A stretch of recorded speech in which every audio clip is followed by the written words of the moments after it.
Sanggol na 1 taong gulang mula sa Digos City, Davao del Sur ay binawian ng buhay mula sa impeksyon na kagat ng isang centipede.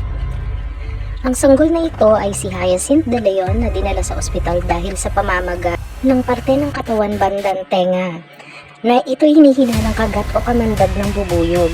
Ngunit nung kanilang dinala sa ospital, kinumpirma na ito ay kagat ng isang centipede na matapos na ito'y humapang patungo sa kanilang higaan.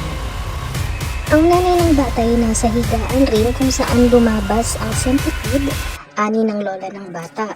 Pagkatapos ng 2 araw sa ospital ay binawian na ng buhay si Hyacinth dahil sa septic shock at dahil sa infected wound at severe allergic reaction sa allergens na hinihinalang galing sa kamandag ng centipede.